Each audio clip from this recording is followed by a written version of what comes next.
Vous êtes en plein création de vos campagnes Facebook, mais vous ne comprenez pas trop ce que c'est cette histoire de sous-ensemble. C'est parti, on va regarder le deuxième étage des campagnes Facebook. Bonjour à tous, je suis Rémi Perla, fondateur de la startup Epopia, et aujourd'hui on va vraiment s'intéresser aux social media. Social media, on a déjà défini ce que c'était ici dans une vidéo, et à la création des publicités, et notamment il y a 3 étages dans les publicités. On va retrouver les campagnes, les adsets, donc les sous-ensembles et les publicités elles-mêmes. On a déjà vu dans une vidéo comment on fait fonctionner les campagnes, comment créer des super campagnes, comment ça fonctionne, c'est quoi les options. Aujourd'hui, on va s'intéresser à l'étage du dessous qui sont les sous-ensembles. Alors, je le redis quand même, les campagnes, c'est le pourquoi on fait des pubs.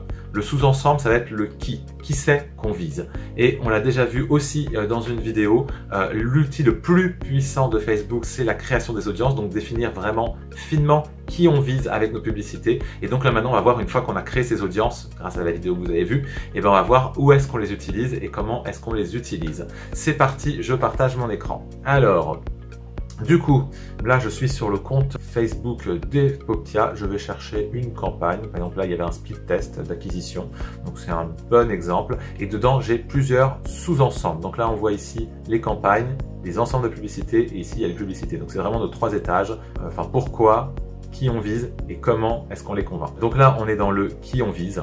Et donc dedans, on va voir que justement, j'avais plusieurs ensembles qui existaient dans ma campagne. Et donc, j'ai notamment des lookalikes. Alors, on l'a vu dans la vidéo sur les audiences, comment on fait des lookalikes, des audiences similaires. Et là, on va aller voir ce que j'ai fait, par exemple, avec mon audience 1%. Donc ça, c'est vraiment un exemple de sous-ensemble. On va ouvrir ce sous-ensemble et on va voir ce qu'on va retrouver dedans.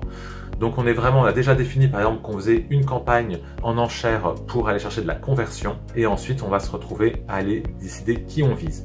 Donc on va donner un ensemble à notre sous-ensemble, on va essayer d'être explicite par rapport aux gens qu'on vise ici. Ensuite, alors, on va retrouver des choses qui sont déjà configurées, typiquement le pixel, parce que si on veut après faire du tracking et pouvoir comprendre ce qui marche et ce qui ne marche pas, il faut mettre son pixel, sinon tout ça ne sert à rien et ce ne sera jamais optimisable. On va retrouver notre événement d'achat, donc on a dit que nous, on voulait optimiser la conversion, mais il faut dire à Facebook c'est quoi une conversion pour nous. Pour nous, c'est pas un téléchargement, pour nous, c'est pas le fait d'avoir lâché son email et d'avoir fait une inscription, chez nous c'est un achat, donc on lui a donné un événement d'achat grâce au pixel. Alors après, des outils très sympas, si vous n'avez pas envie de vous embêter à faire la partie publicité, vous pouvez donner plein d'éléments à Facebook. Donc il fait des publicités dynamiques, vous lui donnez plein d'éléments, des visuels, des textes, et ensuite lui-même, il va bricoler des choses, il va les A/B tester, c'est dynamique. Bon, vous pouvez vous amuser à jouer avec ça, mais en vrai, il vaut mieux savoir ce qu'on fait. Donc moi, c'est pas trop ce que j'utilise. Ensuite, on va se retrouver dans la partie budget calendrier. Alors, on a vu, on a déjà défini au niveau de la campagne un budget, mais en fait, c'est au niveau du sous-ensemble qu'on va vraiment le gérer. Parce que dans une campagne, vous le voyez ici, j'ai plusieurs sous-ensembles. En fait, certains vont convertir mieux que d'autres. Et donc, quand un va mieux convertir, je vais lui augmenter le budget. À d'autres, je vais le descendre. Et ça, vous préférez le décider vous-même plutôt que de laisser Facebook le faire. D'ailleurs, Facebook va plutôt... va pas le faire de la même manière que vous l'auriez fait vous-même, donc ça c'est bien de le définir à ce niveau-là. Donc on va avoir à terme un budget plutôt par sous-ensemble, et puis vous allez décider quand est-ce qu'il démarre, quand est-ce qu'il se finit, si vous voulez, si vous avez déjà une date de fin pour votre campagne.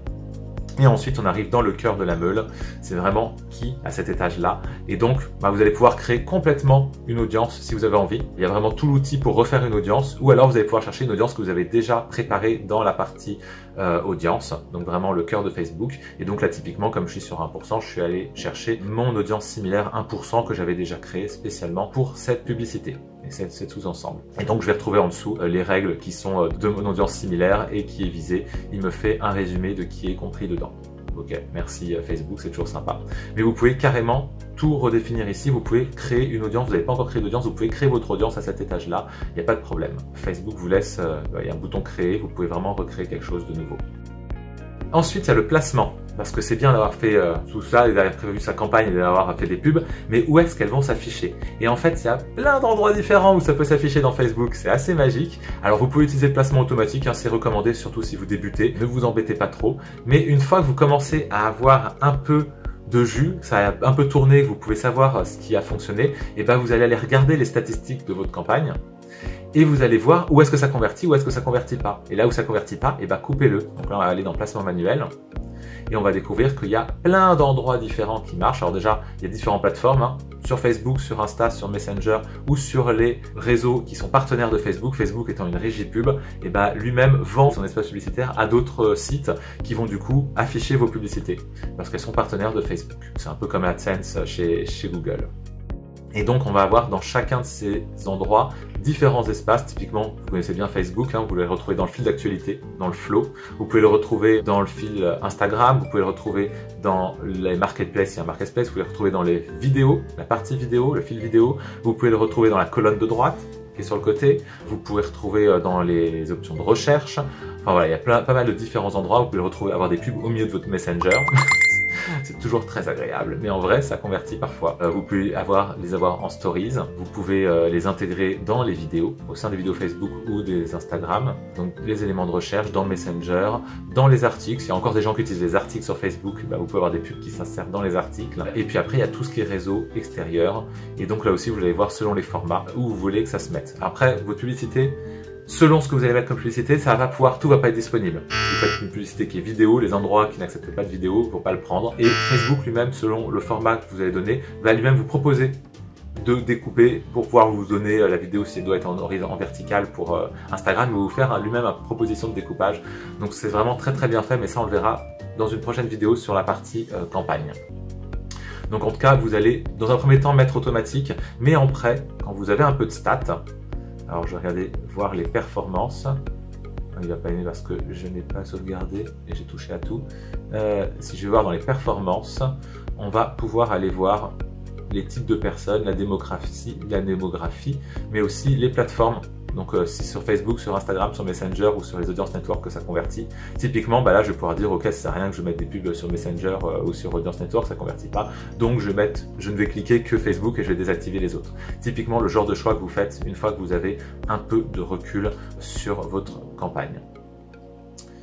Ok, et si je reviens dans notre sous-ensemble, qu'est-ce qu'on n'avait pas encore vu en dessous du placement? Et ensuite il y a l'optimisation. Alors vous avez quelques optimisations de diffusion, ce qui est toujours utile. Vous pouvez notamment avoir un contrôle de l'argent que vous avez dépensé. Ça peut ne pas être complètement au pifomètre. Donc voilà, ça dépend vraiment de vos besoins. Et ensuite, alors ça c'est un peu plus technique, mais c'est l'attribution, la règle d'attribution. Quand vous allez faire une conversion, comment est-ce qu'on va définir que c'est cette pub qui l'a vraiment généré, cette conversion ou pas? Et pour ça, est-ce que vous allez mettre une règle qui va dire s'il a été sur cette pub avant la conversion dans les 1 jour, 3 jours, 7 jours, 90 jours. Est-ce que c'était la première chose qu'il a vue ou la dernière chose qu'il a vue, s'il a vu plusieurs pubs avant? Donc voilà, parce qu'il faut savoir dire quelle pub a converti. En tout cas, quand vous allez commencer à optimiser après, c'est intéressant l'attribution et c'est un sujet compliqué. On verra sûrement un jour dans une future vidéo. Mais donc voilà, sur l'attribution, vous pouvez définir des règles et aussi autour des bases de facturation et les types de diffusion. Typiquement dans les types de diffusion, alors là, on n'a pas l'option ici parce que c'est à cause de la manière dont on gère le budget. Mais on peut soit l'étaler, soit l'accélérer. Je veux que vous balanciez tout le plus vite possible ou alors je veux que vous l'étaliez sur une période. Voilà en gros toutes les options qu'on va retrouver dans un sous-ensemble et donc l'étage entre la campagne, le sous-ensemble, puis la publicité qu'on va voir dans une prochaine vidéo. Voilà, j'espère que c'était clair pour vous, que ça vous aide à y voir un peu plus clair sur comment vous allez créer et gérer vos campagnes sur Facebook. Si c'est le cas, partagez cette vidéo autour de vous, lâchez un petit pouce bleu pour faire plaisir à l'algo de Facebook. Vous pouvez vous abonner à la chaîne ici pour me faire plaisir à moi et pour ne pas louper les prochaines vidéos qu'on sort très bientôt et notamment autour de ces campagnes Facebook pour vous aider à aller jusqu'au bout de vos publicités et à aller trouver vos clients. Allez, ciao!